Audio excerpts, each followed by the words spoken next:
Welcome to the Sponsored Rider Club podcast, your guide to motorsports sponsorship. Here's your host, Josh Weesey. Hello and welcome to episode 63 of the Sponsored Rider Club podcast, which is powered by impactfuel.org. My name is Josh Weesey, and I'm here to guide you through this crazy, complex world of motorsports sponsorship. And I'm not going to do it alone. I have a guest on today, as usual, Ash Burton. She is known as the Dune Queen. She's also a desert racer, ton of other cool things. But Ash Burton is on here to tell her story and give some advice. But before we get into that, I want to go over a few things with you. I'd love to get your feedback. The iTunes world is driven by ratings and reviews, and it would be phenomenal if you took the time to rate and review this show if you haven't already done so.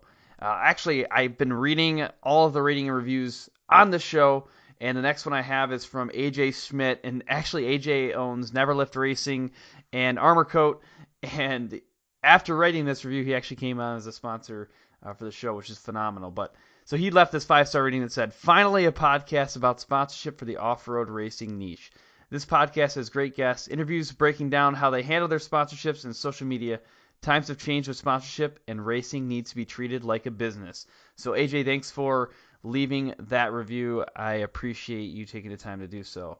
Whatever podcast player you use, please subscribe. That way you don't miss any of our upcoming shows. Next up, we actually have Kirsten Armletter of Snow Riders and Riders West, and we get into some deep topics around the business side of sponsorship. To get insider access into upcoming guests, go ahead and check out the Sponsored Rider Club on Facebook. And if you check that out and you're already on Facebook, why don't you head over to the Sponsored Rider Club podcast page.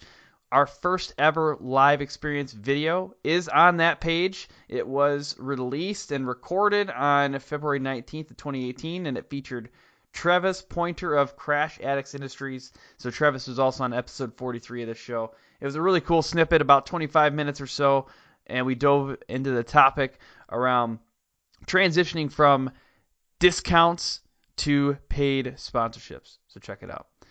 I want to give a shout out to the sponsors for this podcast. You will hear more about them just before we get into Heat 2. SolderWeld, they produce game-changing metal bonding technology. TopThePodium.com, they're experts in motorsports sponsorship. Bold Racing and Suspension, they're a family race team and custom suspension experts. Armor Kote, products that make your cleanup easier. And finally, I want to give a quick shout out to our other partners, including MBRP, HMK USA, Stud Boy Traction, and One Stop Performance. Now, the structure of this podcast, it is set up like a race. We will begin with the qualifier, which is a basic intro. In Heat 1, we'll dive into Ash's background. In Heat 2, we'll discuss sponsorship tactics and strategies. In the main event, we will discuss mindset, and we will end at the finish line with some closing comments and contact information for Ash. At this point, we are going to get right into it. I am Ashley Burton. Most people probably know me as Ash Burton, with the purple razor on Instagram. But yeah, so that's how most people got to know me was my purple razor. But I'm just kind of now getting into desert racing. My main focus is going to be best in the desert, but we'll see. I'll do some other races if I can. But as far as my background, I have been into motorsports since I was literally 3 years old. My parents were really into riding jet skis and Sea-Doos and things like that. So when I was 3 years old, I was out there all by myself on the Sea-Doos and jet skis. And that, from there, that kind of just took off for me. It was something that I was just always passionate about. My dad was always into racing motocross when he was young. But then my parents divorced when I was 8. And I think that's about the time where my dad got me my own dirt bike, got me a little 90. And we went out to the track a few times and went out to the salt flat here in Utah. And it just really something that I've always enjoyed since then. And the need for speed, honestly, was something that I definitely got from my dad. But after my parents divorced, it was kind of hard because I didn't really see my dad as much, and things definitely got harder financially for my mom raising me and my sister, and so I didn't really get to do a whole lot with the motorsports until I got to the age where I could do it on my own and afford it on my own. So in the meantime, I kind of got really into snowboarding. And then when I was 16, I got a little Honda Prelude, and I started racing that out at Rocky Mountain Raceways. Souped that thing up. Thought it was really cool. I used to race at the drag strip there, which was fun. And, it was something I was able to do on my own. And I've pretty much worked since I was 14 years old. So anything I've done, I've worked my butt off for. Anything I've ever had. When I was out of high school, I started getting really into quads, and I owned countless 450s and a few dirt bikes, and just kind of took off from there. The dunes really became a passion for me, and it was honestly throughout, I would say, mostly like through junior high and high school too. I would go out to the dunes, or it was just a really good distraction for me, from getting into bad things. Motorsports was always just kind of there. So, then I really got into the dunes, and did that a whole lot. And then I started doing a little bit of a short course, did some of the Nitro Circus. I did the Nitro Circus Endurocross, took first place in that on my quad when I was, I think, 21 or 20, somewhere around there, which was super awesome, and that was kind of a lot of fun. But then it just seems like life went by really fast, and razors became something that were so big. And so once I found out I was pregnant, I sold my dirt bike, I sold my quads, and got a razor. And that's kind of when the whole razor thing started, and got majorly into building my razor. Actually, I've owned a few razors. So the first one I got was a 2014 Razor XP. We built that one up, and then I got a 900 and fully built motor. This thing was crazy fast. I did a lot to it, and it was really cool. I did a lot of races, a lot of uphill drag races here in Utah at the dunes.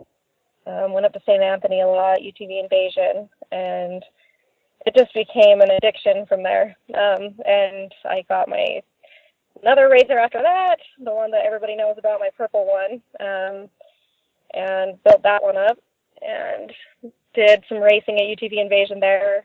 And then I really wanted to get into more competitive racing. I didn't know really what course I wanted to take. I didn't know if I wanted to do short course. I didn't know if I wanted to do desert racing. I just knew I wanted to get into racing competitively. And so I kind of, felt out a few different things and finally figured out what I wanted to do, which is desert racing. Yeah, that's awesome. I knew a lot about your Dune series and all the fun you had with building your purple machine. I can't remember what you ended up calling it. What was the name of the purple car? The Purple Huntress. Purple Huntress, okay. Yeah, and that was, that thing was a lot of work. And I redid it twice because I wrecked at one point and redid the whole thing over again, and I got a full makeover. And that's kind of when I first started running into sponsors, was when I rebuilt it, because I just kind of had reached out to companies that I had worked with prior to build it. I had parts on it that I had, bought, and then when I rebuilt it, it had just become more noticed on social media, just because it's a really fast razor and it's different, but it's a female's, because you really, it's not that common that you really see a lot of females that put so much time and attention and money into something like a razor. Especially, being a mom, and I work full time, and you just don't see it a lot. So I think it attracted a lot of people's attention. And I do go to a lot of races just for fun, or events for fun, and also for work. I work a lot of trade shows, car shows, off-road expos, things like that. And so I've really networked myself pretty well. And somewhere along the line, I met Joey D and with UTV Underground. And we did a full feature of my RZR on UTV Underground, which was super awesome of him. And that really helped get my name out there, and get my RZR out there, and a lot of people started following me on social media, and I just met more and more people and more connections. So that was really cool. Yeah, that's most of that stuff I knew about. Like that's the Ash Burton that I was familiar with. I did not know the Ash Burton that was a Honda Prelude racer. I had to just Google while we were talking. I had to Google what a Honda Prelude even was. So that was my car when I was 16. I bought a Honda Prelude, and I did all the stuff to it to make it fast. And we had Rocky Mountain Raceways out here in Utah, which they actually just closed it. But I did the sports compact class, which was drag racing, the quarter mile. And I was the only girl, and it was cool. It was just something when I was 16, 17 years old to do, and I worked for all that. I worked for my car, all the parts, building my car up, and I actually ended up eventually painting that car purple. There you go. I wish I still had pictures of it, but just like my RZR, purple is obviously my favorite color. But it was just kind of something fun, and at the time, it was something I was able to do.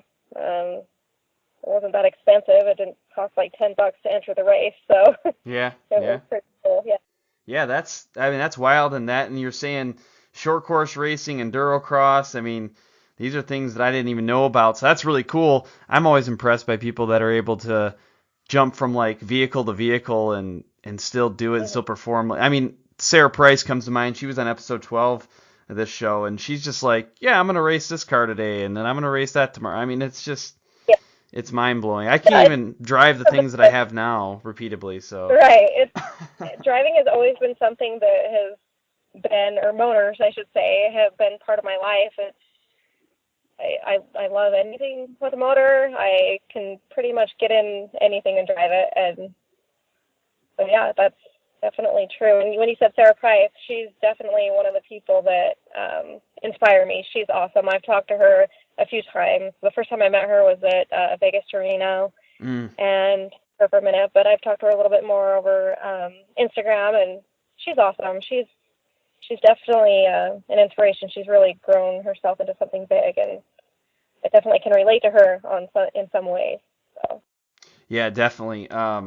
She's really approachable as well. I mean, you said that you talked to her at Vegas to Reno. I did as well, and I was like, hey, I'm Josh from the podcast, and I was surprised she remembered me even. But it was a really good conversation. And same with Joey D. I mean, you mentioned Joey D. You made contact with him, and he helped set you up. Do you remember what time that was? Like what year? It was in 2016.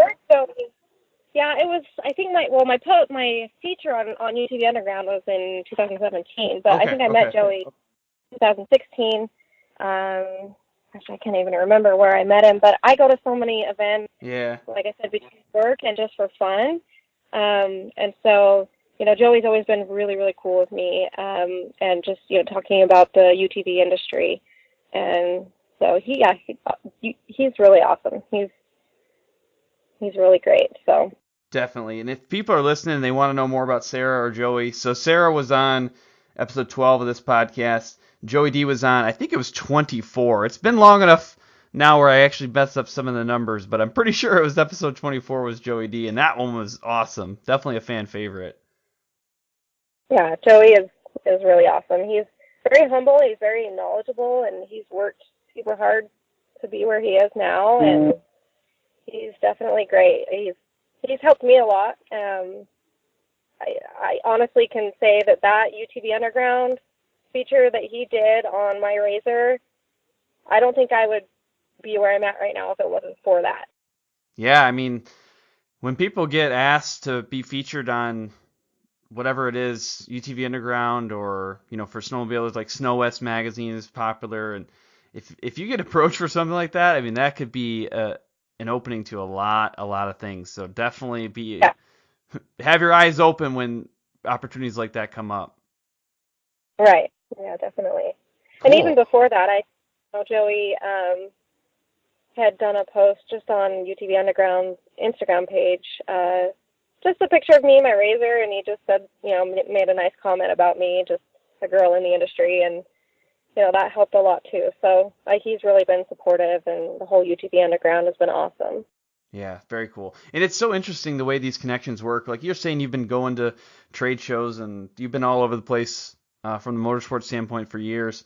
You and I had connected it was probably like early 2016 or maybe, I don't know, late 2016 on Impact Fuel. I think you had donated some mileage. Yeah. So that was the first time I ever saw Ash Burton in the Purple Huntress. Yeah. And, I never thought at that point that we would be talking today, doing a podcast. So it's wild. Yeah. It's mind blowing. So, it is. Well, cool. I mean, that was a pretty good intro into your background, and I think we're probably going to pull on more of those experiences in a little bit. But I would like to take a minute now to thank the sponsors for this podcast, and then when we come back, we'll dive into Heat 2. Sounds good. I hear it constantly from racers that a good suspension setup is absolutely critical for performance, and that's why I'm going to talk to you next about Bold Racing and suspension. Now, it's really critical to understand your suspension, and there's so many intricacies with the valving and the shims and all this crazy equipment that you need to actually rebuild and properly set up your suspension, that it's really important if you're ready for that next level of performance to partner with an awesome suspension company. Now, Bold Racing is that company. They're not only specialists with their suspension setups, but they also partner with companies that produce amazing custom components. And on top of that, they're a family race team. They actually race themselves, so they really understand the type of beating that your vehicle and your shocks can take. So what I want you to do is give them a call and just chat with them. Talk to them about suspension. Their number is 702-506-5354. If you're not ready for a phone call, go ahead and shoot them an email, bold.racing@yahoo.com. I am constantly asking the guests of this podcast how they attract and retain sponsors. And on almost every single occasion, somebody gives an example of a resume. A rider or a racer resume is extremely important to your overall sponsorship pitch and proposal. And it's tough to do. I mean, it's not really the easiest thing. Anybody can go through and put together a resume, so don't get me wrong there, but it's really difficult to get something that's like unique and different and stands out, and that also is something that can be put across multiple platforms. Well, that's one of the things that I want to talk to you about next, is how topthepodium.com can actually help you build a race or rider resume that can be used on multiple platforms. I'm talking like website, PDF, something you can print off that's interactive, that looks fantastic. It looks absolutely professional. Well, that's because it's made by a professional.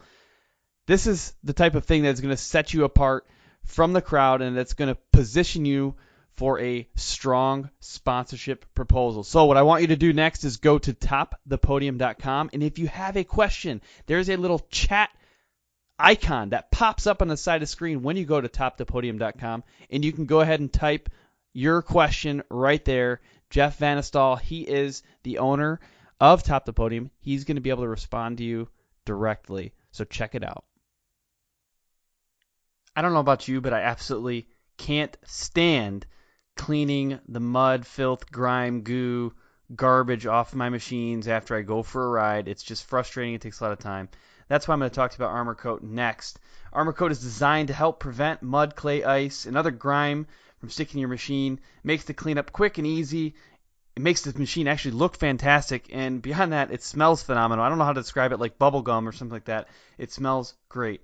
If you want to know more about Armor Coat, visit armorcoatproducts.com, and you will see their entire product line, all the offerings. Armor Coat is also working on some new stuff. They're soon going to release a solution made for coating the helmet and visor, and also one for wheels to help prevent mud buildup for high temp areas. So make your move now. Go to armorcoatproducts.com. Make a decision that's going to allow you to shorten the amount of time that you spend cleaning so that you can increase the amount of time that you spend riding and racing. I want you to think long and hard about this. Do you have the ability right now, if something were to break on the trail that's aluminum or radiator or AC line related, can you fix that on the spot? If the answer is no, I actually have a solution for you. It's SolderWeld's Alloy Sol Flux. This product gives you a long-term fix, not like JV Weld that's short-term, that's just going to get you back to the trailer. This one is going to allow you to easily repair an oil cooler, radiator, AC line, or any crack or hole in aluminum, and it's going to do it without the need to clean and decontaminate the surface. Very simple. All you need is MAP gas or propane torch to make this whole thing work. The Alloy Sol rods are actually capable of a 30,000 PSI fix, and essentially that makes them stronger than the parent metal, and they're built to last the lifetime of the part. Now, I don't want you to let a simple radiator leak leave you out of the race or broken down on the trail somewhere. I want you to have the ability to bring along some Alloy Sol aluminum alloy repair rod and flux from SolderWeld.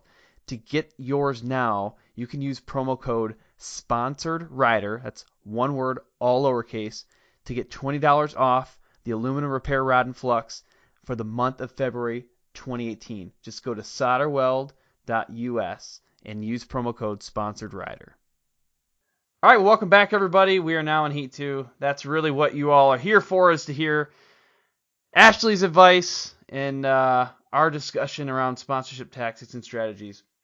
So, Ash, I know you've been developing this, over the past couple of years. Who are your current sponsors right now, though? I'm very fortunate, but I've got a lot. I've got so many, and I am so grateful for them.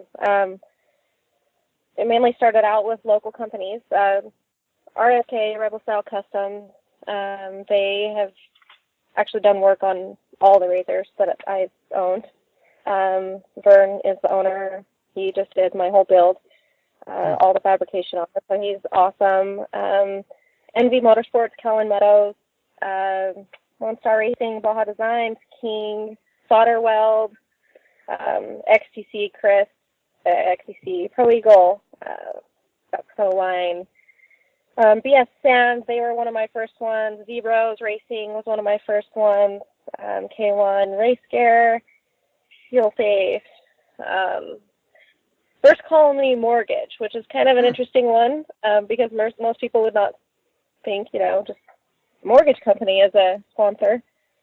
That one kind of came to me out of just word of mouth. Okay. That one was kind of cool. They're actually one of my biggest sponsors, as they help contribute to entry fees, things like that, into races. They've helped a lot with costs on my build. They really helped me a lot in a lot of ways, and they're actually going to be at the Mint and have a booth there, and my razor is going to be in their booth. But that was just kind of through word of mouth. There's some background to that and how that came about. I can go over all that if you'd like. Yeah, we'll definitely come back into that one. I'm taking a note now so we don't miss that. That'd be a good conversation. Yeah. Quick note, SolderWeld. So, yeah. They're sponsoring you, and they're actually a sponsor for this podcast as well. And Lance, has been awesome for this podcast and helping identify great guests and stuff. So you might not know this, but part of the reason why I wanted you on, I had already kind of had you on my list of people to target to come on the show, but Lance was like, you definitely need to have Ash on here at some point.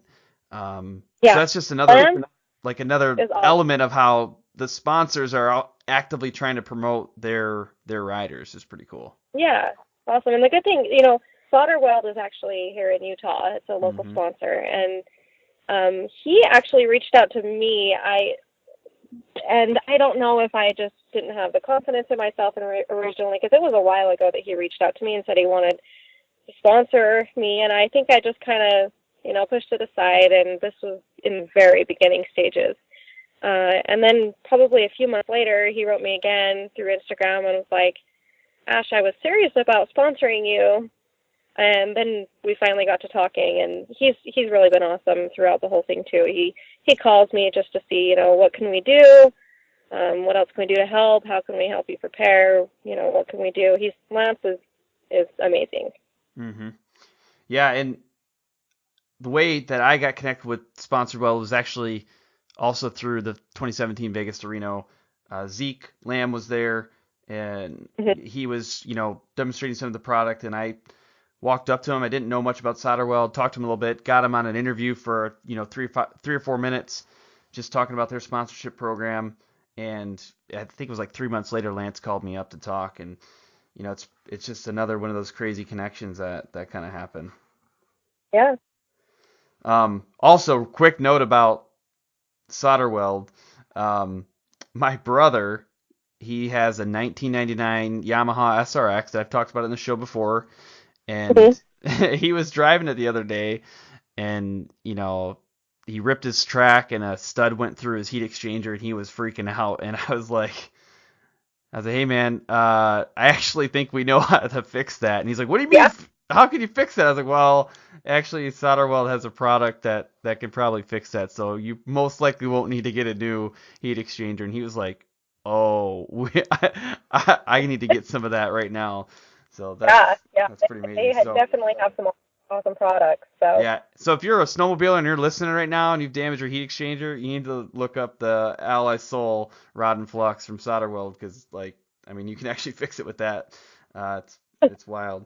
It kind of blows my mind thinking about that there's even opportunity to fix stuff like that nowadays. So yeah, definitely. Well, I do love diving into how our guests make contact with sponsor, how the relationships start. And we talked about the first call lien mortgage a minute ago. I also love it when people bring up examples of non-endemic sponsors. Non-endemic just means it's not part of whatever industry you're in. So motorsports, if it's not part of motorsports, it's not endemic. And motorsports industry is huge, but outside of that is way bigger. The amount of dollars that are floating in non-endemic sponsorship is just massive. So I always love those examples. So maybe next, if you could dive into some of the details around that relationship and how it started with First Call Lien Mortgage. Okay, so First Call Lien Mortgage, Mike Yancey is one of the guys that runs it, and I had made contact with him through somebody that there's an acquaintance that I would run into at the dunes here in Utah, and he said, hey, you should reach out to Mike Yancey, and apparently they had already followed me on Instagram. Their name was the Lone Brothers, and so it never clicked in my head to go look at their page really, because I usually generally follow motorsports or things like that. So he's like, you should maybe reach out to these guys, because they used to sponsor one of my friends or somebody that he knew, and he's not racing anymore, and they like to sponsor riders, and because they're also into off-road. Mike Yancey has a 4-seat RZR that's super built up, and he doesn't race, but he goes out to the dunes and stuff, and it's just a hobby and a passion for him. So they like to think of creative ways and out of the box ways to market themselves and advertise. And so they had used to sponsor that other guy, and it worked out well for them. So they were kind of playing with the idea to do it again. And so I just sent them a message on Instagram, and she got back to me, and it was literally the next day we were talking about what we can do, and we set up a meeting, and I went into their mortgage office, and where we all went to lunch, and talked about what we could do for each other, and it just kind of has worked out since then. And they've been really, really supportive of me in a lot of ways, and I think they'll get most of their exposure when I'm actually at the races and doing the races. But they kind of started the name and did a logo of, instead of First Colony Mortgage, they have FMC Motorsports, or FCM Motorsports, which is what you'll see on my razor and on my race suit, and it's also FCM Colony Mortgage, First Colony Mortgage. So it's a little bit confusing, but they have two different names that they go by, just so that they can kind of, it all kind of ties together somehow.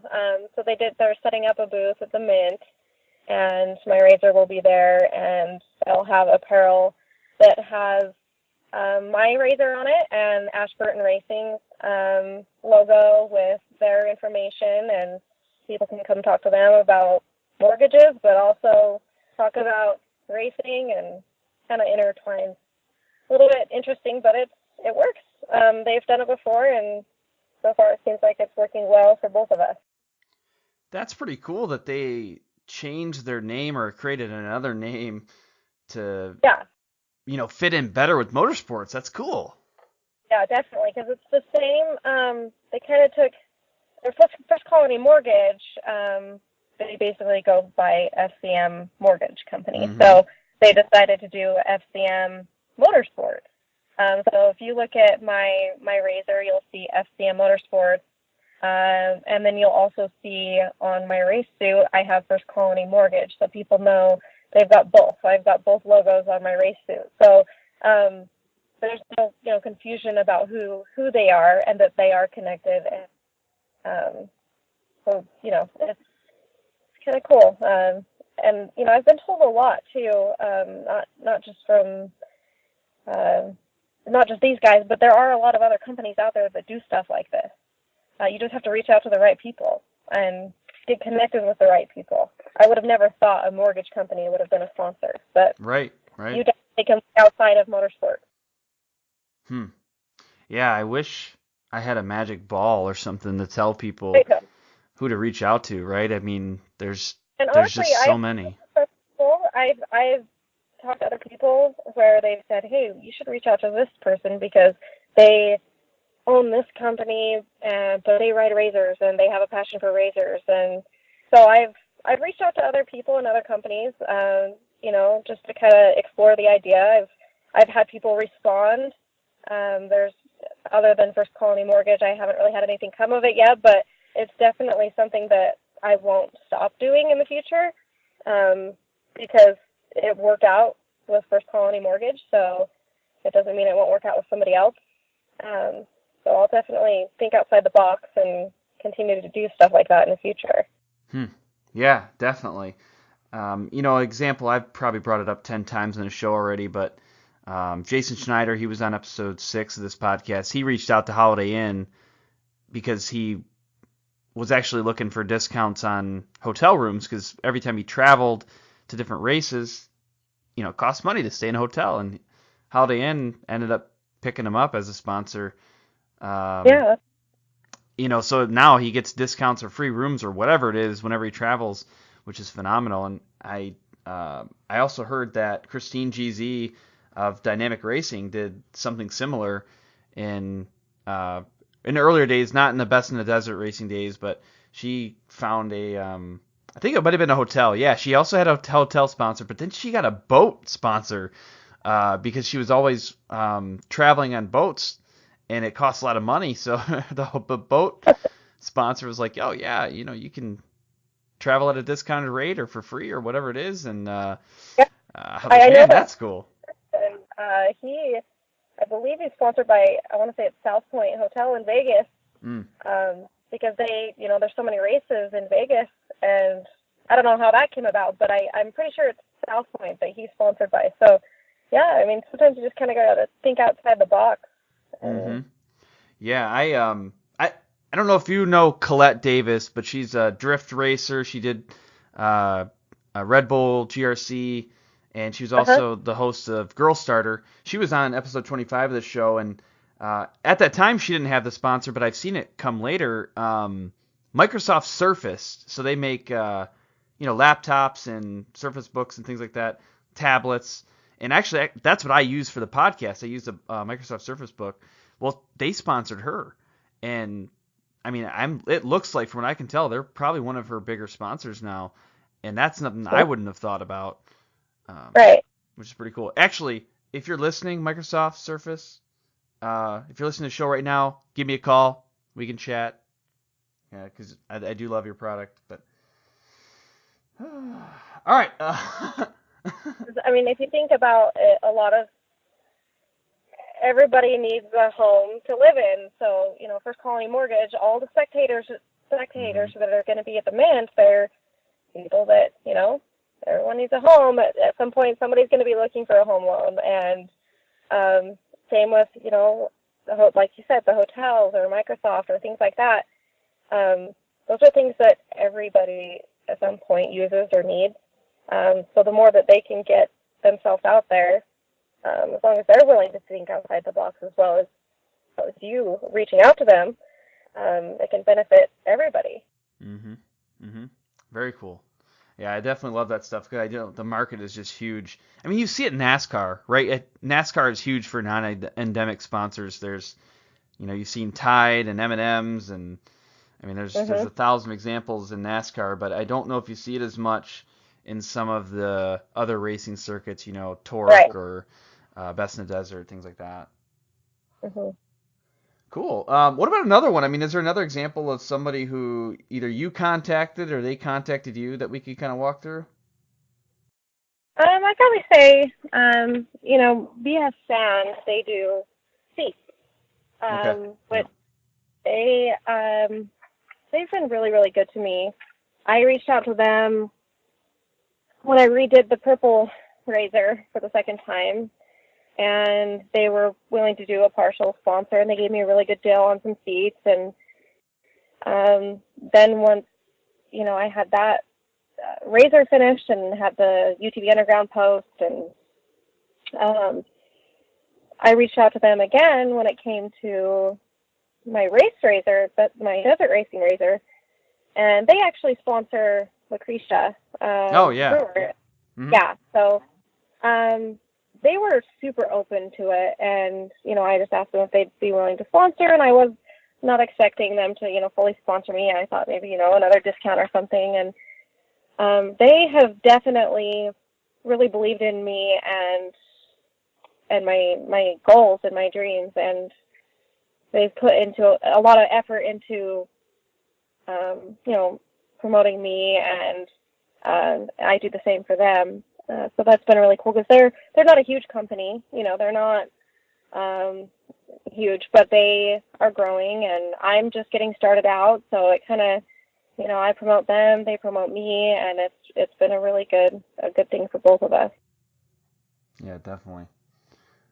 So if you had to give advice to someone just getting started right now, whether it's contacting a sponsor for the first time or, maybe responding to the first message that a sponsor reaches out, what would be some of your tips?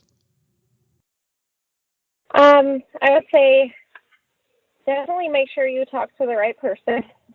I've had some experiences, where it didn't go so well because I wasn't talking to the right person. Yeah. Just don't be afraid of hearing no. I mean, it doesn't hurt to ask. I mean, a lot of people are going to say no, and a lot of people are going to say yes. So don't be afraid to ask. You're going to have people that are going to believe in you, and you're going to have people that are probably going to laugh at you, and they, think it's silly. But you just have to go with your gut and not be afraid to put yourself out there. If it's something that you really want to do, you just got to go for it. Yeah, I think that's a good point. I've definitely had people talk to me about this stuff. How do you reach out to somebody, or how do you even get started with a pitch? And geez, going back in time, I don't even know how I originally started pitching, or how I originally started reaching out to people.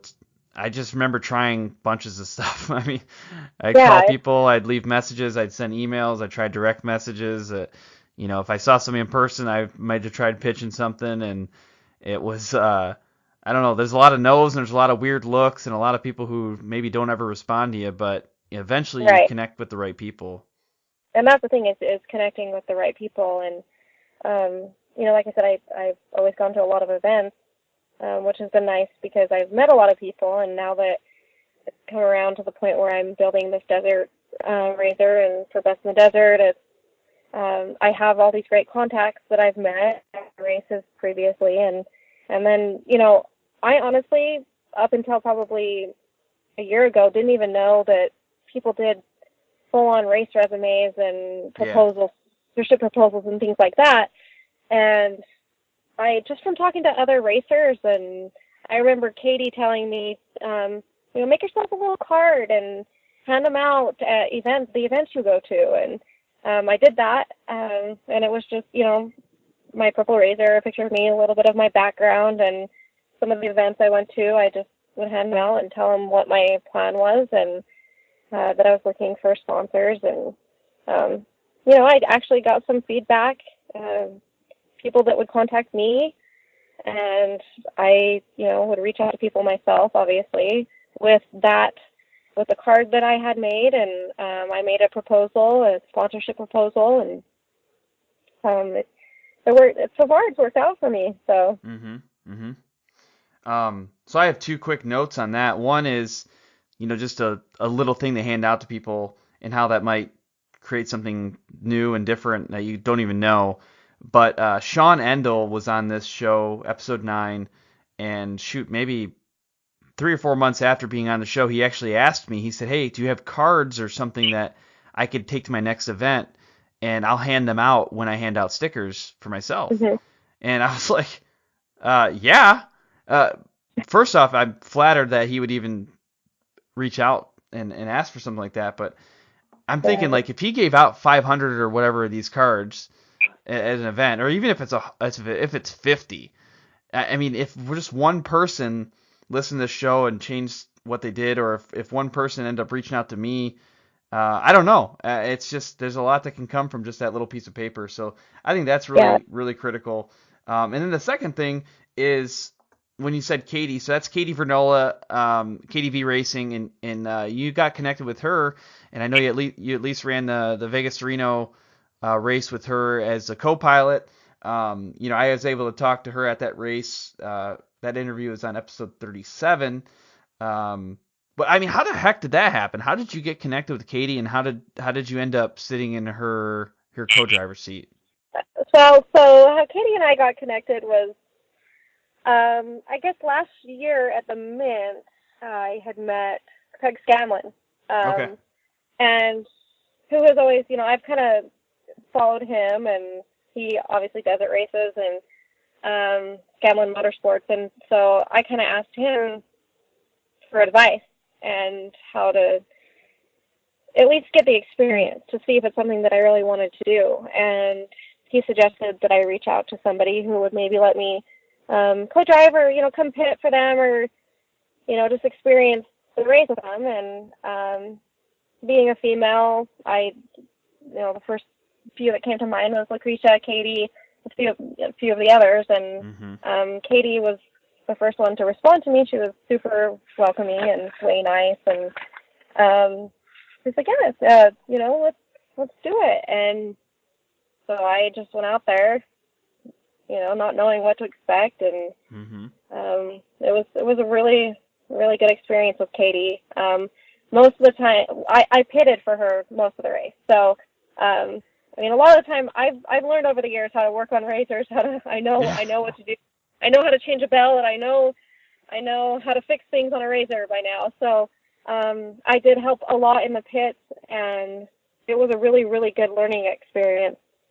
And to see the dedication that it takes, and see if that was something that I really wanted to commit myself to. And I'm forever grateful for Katie for letting me be there with her and experience that with her. But yeah, that's how that all came about. And yeah, I love Katie. We definitely created a good friendship out of that. So. Yeah, one thing that I remember from that event was Katie talking you up. I mean, both of you were making your rounds and, talking to everybody. I mean, literally everybody, it seemed like. And when I talked to Katie, she was like, "Oh yeah, you need to talk to Ash. Like, she's awesome. She's super great." And I mean, and I heard her say that to multiple people. She was not selling herself. She was selling you.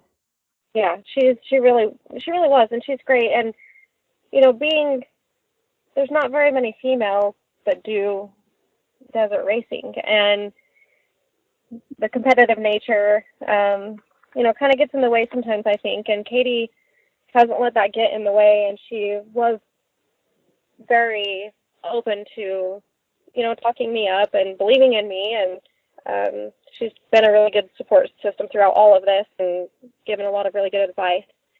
And I feel that's what I really liked about Katie, because I feel like women in general can be really competitive with each other and not as supportive as we all would like. And for me, the more the better. I wish that there were more females. I wish I had more female friends that I could relate to, that we can talk about racing, that we can, lift each other up and talk each other up. And there's just not very many of them. So to have Katie do that for me was really refreshing, and it was super awesome. Definitely. So there's a lot of good things that's happened for you. You've got a long list of sponsors that you've connected with, but has there been a time when things didn't go that great with a sponsor? And if so, would you be willing to share that experience? Yeah, there was a time where I wouldn't say it was terrible. It was just I kind of took the wrong direction with it. I think I spoke to one person through Instagram, and they said they would kind of think about sponsoring me, and they would get back to me. And then I had met somebody else at a show from that same company at a trade show. I think it was an off-road expo or something, and it was a completely different person that I talked to, and they were super willing to sponsor me. And then it just kind of, I don't know, it felt like, I guess one person felt like they were getting their toes stepped on and talking to the right person.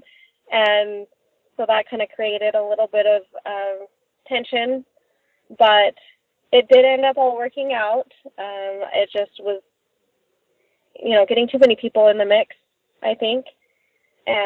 But we worked it all out, and they are now one of my current sponsors, and everything's great.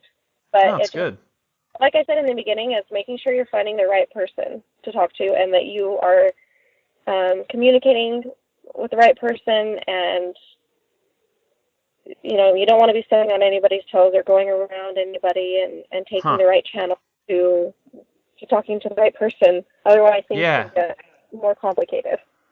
We've talked about this in the show before, but not in the same context. And when we've brought up making sure that you're talking to the right person, it's always around basically wasting your time, talking to somebody that can't make the decision, or talking to the wrong person that isn't, in control of the sponsorship dollars, whatever it may be. But in this case, you're saying there's maybe multiple people that you talked to that thought maybe that they were committing, and it created some kind of weird tension that you had to help navigate. So yeah, that's definitely something that I had not considered. I don't know. I'm 99.9% sure we've never talked about that in the show.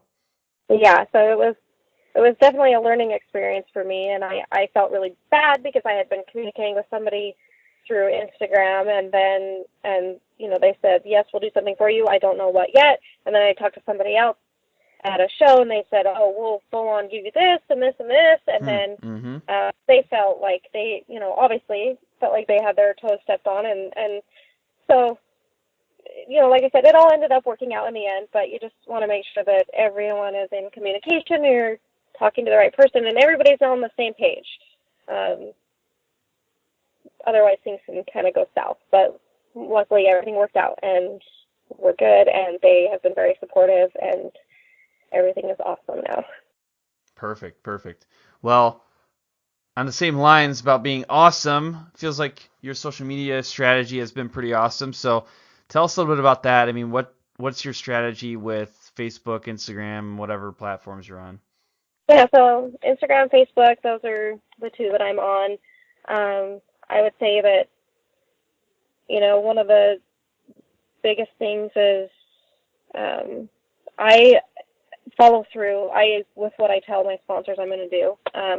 I post a lot. Sometimes it might be a little bit annoying to some people, but I post as much content as I can, as many videos, pictures, whether it's, even if I have a sponsor that's sponsoring my racing, my desert racing, I'll still tag them and post with my dune pictures from my Purple Razor, or just the more content, the more attention it gets. And within the past year, my social media has grown from 700 followers to 4,000 followers.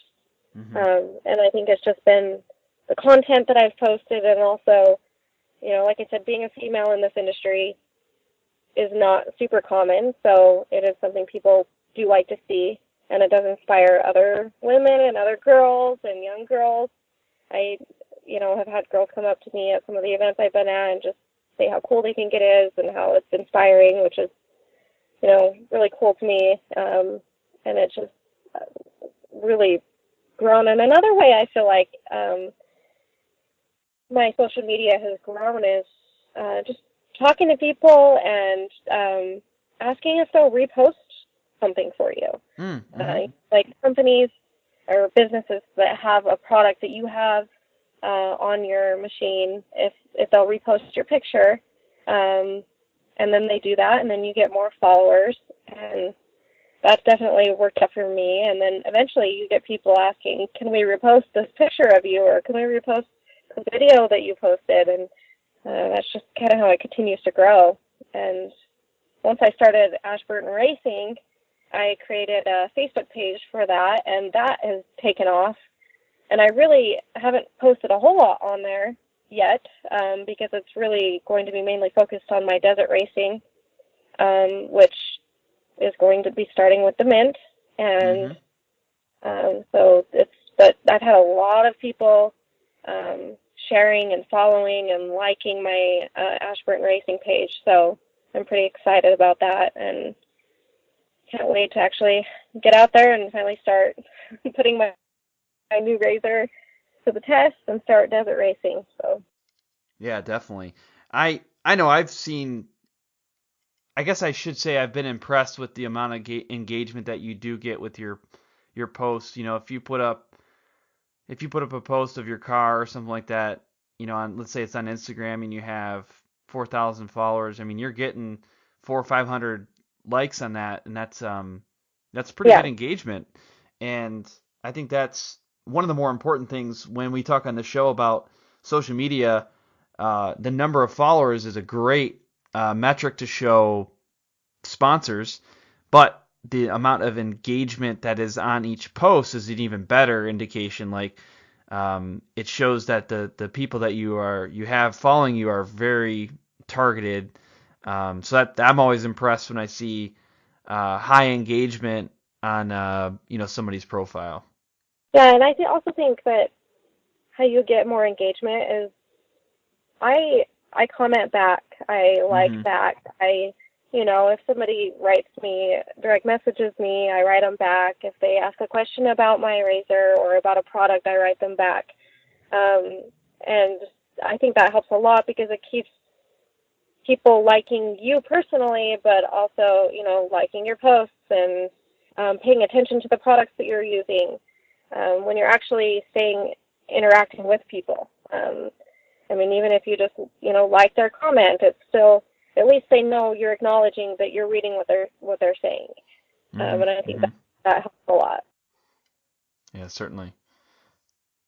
So what would you say, though, is your differentiating trait? I mean, I think it's difficult to stand out, whether it's social media or the race world.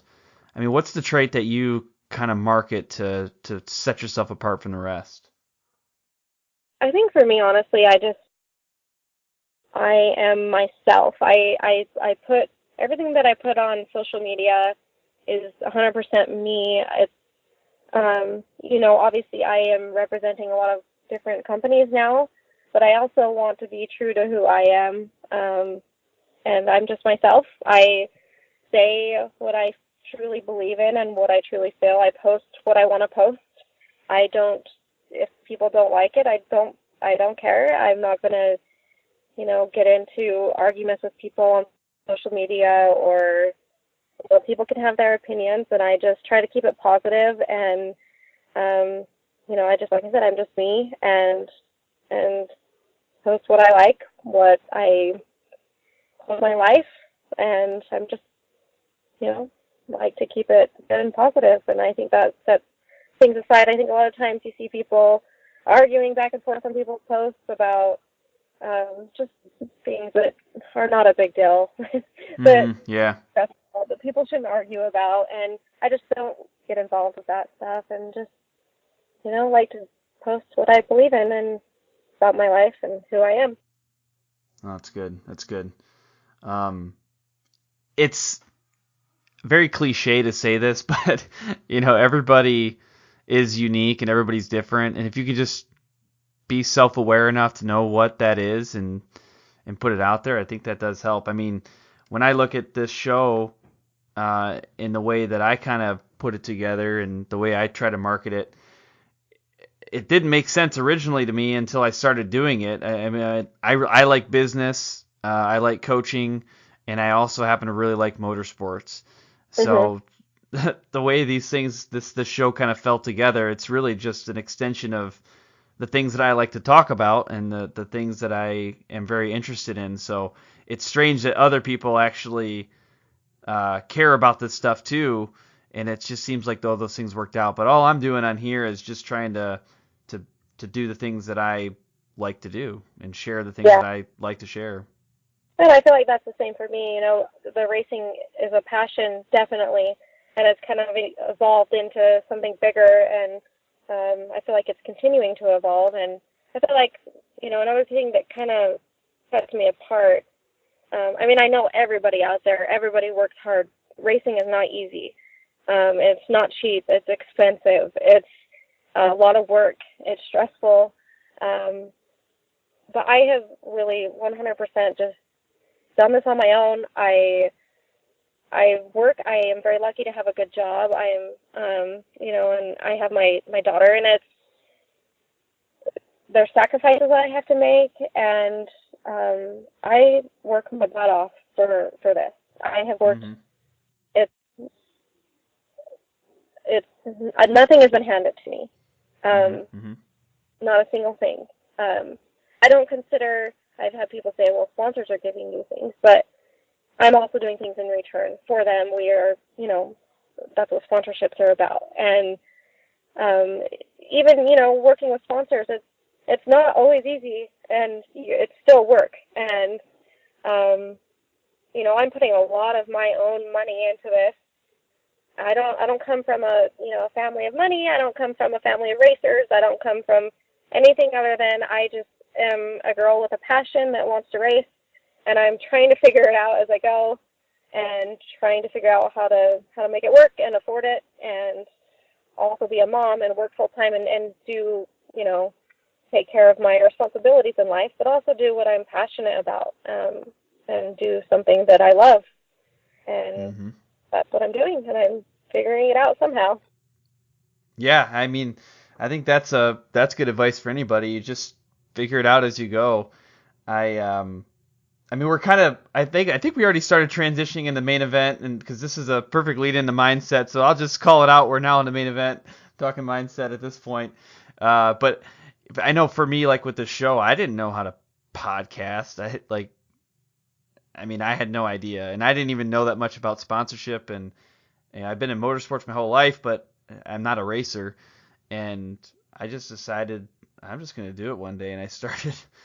That's literally what I'm doing. Like I said, I've been into motorsports my whole life, and here I am, 31, 32 next month years old, and I just am finally like, you know what, I'm going to go for it, and I'm going to figure it out. And there are people that sometimes it can be a little bit discouraging because there's people that have been racing for years and years and years, and then they've got these rookies that are coming in, and there's those people that don't support you, and it can be really discouraging. But I just look at it like, I'm doing this for me, and I'm doing it because I know that it's something that I love and that I'm passionate about, and I'm going to do it whether people believe in me or not, or want me to be there or not. I'm going to do it for me because it's just something I want to do. Well, high five for 31. Like I've heard that's the bomb year. Yeah. I would say I'm 31 as well, and let's see, November is when I flip to the big 3-2, but 31's been good. It's been good couple months so far. Yeah. Yep. So we'll see how 32 goes for me. It's probably 32 next month. Yeah. Well, one thing that I get interested in, and the more and more I talk to racers, the more I think like, yeah, maybe, I don't know. I mean, I got this like urge for speed in the bottom of my soul. It's just there. Like maybe I'll race one day. I don't know. I'll tell you what I've been interested in is learning more about like in the endurance snowmobile racing. Yeah. Oh man, I feel like I could do that. I mean, I can ride for 12 hours and not even blink on the trails, like, and that's going as fast as I can. Like, I would love to do that and actually be a part of a race around other people who can do that and it can push me. So I don't know. I've been talking to my wife, like, yeah, go for it. Just keep an eye on opportunities out there. So if people are listening right now and you got some ideas or suggestions for me on that or the right person to talk to, let me know. All right. Well, I want to ask a big question here, and that's about direction. You've already kind of made your next steps clear with getting into Best in the Desert, but I mean, what's your overall direction? What's next in your motorsports career? Yeah, I mean, Best in the Desert, it's the biggest desert racing series there is, and I just am jumping right into it, and I want to do it and do it well and see where it takes me. If it ends up being something that's not for me, that's okay. But right now, that's the direction I'm heading, and I'm not just. I always bring up Best in the Desert, but I'm not just sticking with Best in the Desert. I'll do some other. There's Bonneville Off-Road Racing here in Utah. They do some desert races, and obviously there's Snore. There's a whole bunch of them, and I'm not planning on just sticking with Best in the Desert, but I am going to make that my main focus because I am putting a lot of time and effort and money and sacrifice into it. So that's my plan. That's my goal. I just want to do it. I want to do it well. And I want to have fun while doing it. The whole building process of the Razor has been super stressful. I bet.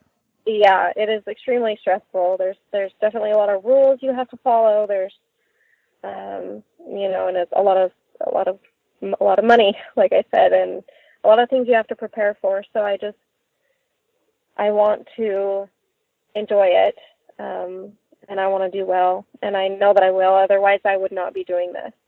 I know that I can do it. So, and I just want to enjoy it, and I want to inspire my daughter to do the things that she wants to do. She's 4. We just got her a little 50. Oh, okay. Very cool. So got her a little dirt bike, and she's been riding in Razors since she was 6 weeks old. And so she definitely has a little competitive nature, and I want to inspire her to do what she wants to do. And,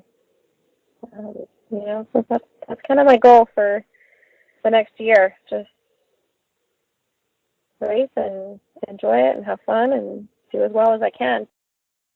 Yeah, that's awesome. And I love that you got some inspiration there with your daughter and showing her, good example. And just like you said from earlier in the show about let's get more women into motorsports.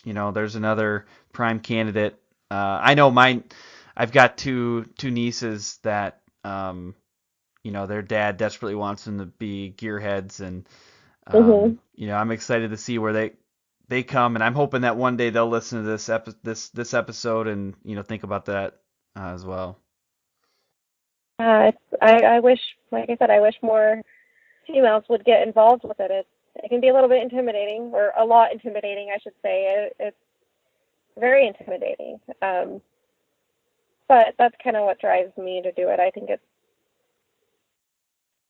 more fun and it's more rewarding when you do something that not a lot of people are doing, and just not give up and just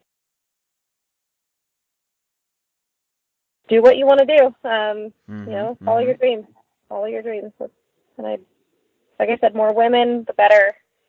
I'm going to bring some of my girlfriends along with to kind of help in the pit for the mint, and hopefully get more girls involved in it if I can. Perfect. Oh, you can. You can, definitely. I almost pulled out a Yoda quote, which is in one of my other episodes, but I'm going to stick away. I'm going to try to steer clear of Yoda quotes. I don't think we need too much more Star Wars in the world right now.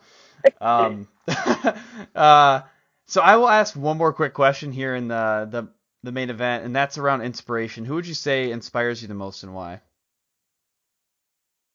As far as racers, I would say Kristen Matlock is. She's amazing.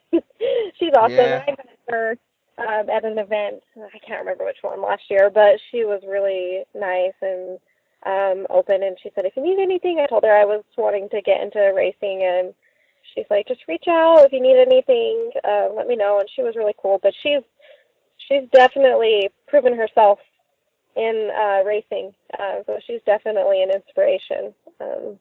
Yeah, and she ran the Baja 1000 Iron Woman, right?